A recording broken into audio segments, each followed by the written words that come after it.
Example 4. Estimating the volume of a sphere with radius 4. So in this example, we're going to try to determine the volume of a sphere, like a balloon, with a radius of 4. So right here I've drawn out a two-dimensional version of this sphere. So if you have to imagine that this thing is in 3D, it'll look something like this.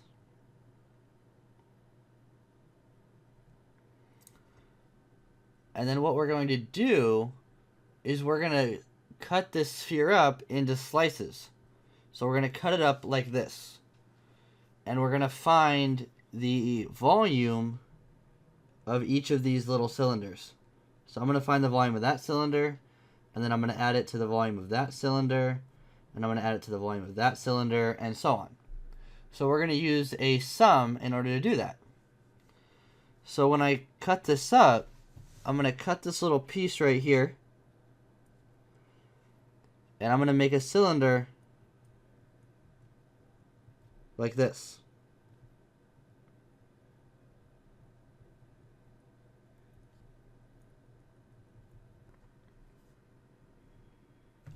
And that cylinder is going to have a radius r. So if you have to imagine on the side, it looks something like this.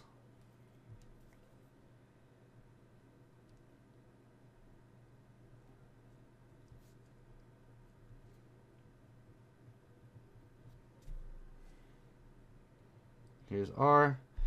And then this piece right here is delta x. So the radius is going to be r, and the height of that is going to be delta x. So we know that this cylinder then is given by the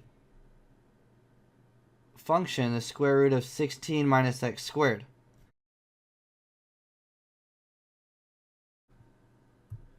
In the problem, it gave us that this is the equation of this curve. So we know that r then is going to be whatever this is. So r is the square root of 16 minus x squared. Where we plug in some x value, evaluate it, and that'll be the distance r. We also know that delta x is equal to b minus a over n. Well, we know that this circle has a radius 4, so this point is 4, 0, and this point is negative 4, 0.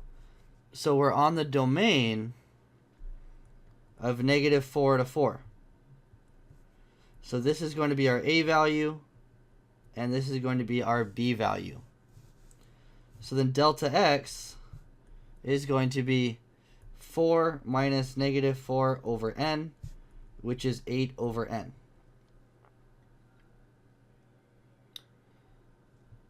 Now we know that the volume of a cylinder is pi r squared h.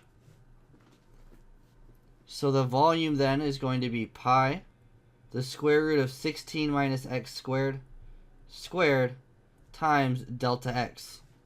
The height is delta x of the cylinder. So you get volume is equal to pi times 16 minus x squared times delta x, which is 8 over n.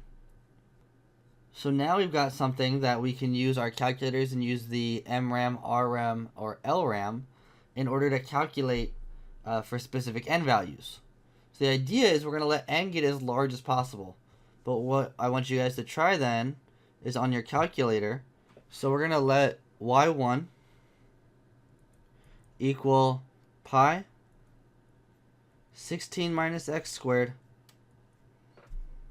and we're going to use MRAM. MRAM is, we use that one because it's going to get us closer than LRAM or RRAM. So bring up our calculator, and we go y1 equals, and second pi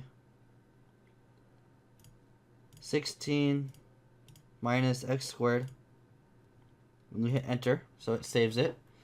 And then you go to the main screen by hitting second quit, program, RAM, enter, number of intervals, Let's start with 10. Left endpoint is negative 4.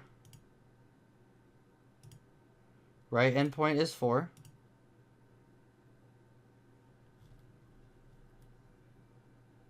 And there you go. So the reason you don't need to use the 8 over n, because remember, for delta x, or for the number of subintervals, it already calculates b minus a divided by n for us. So even though we're putting in 10 for our subintervals, it's calculating the endpoints for us. So then if we have 10 subintervals, the MRAM was 269.422986. Now on your own, I want you guys to calculate it with 25 intervals, 100 intervals, and 999 subintervals. So take a second and do that now. Now let's look at the true volume of the sphere.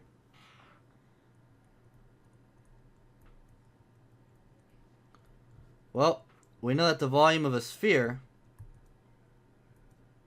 is 4/3 pi r cubed. So the volume is going to be 4/3 pi 4 cubed, which comes out to 268.0825731. And if we compare our summation with the true volume, you'll notice that it was correct up to 3 decimal places.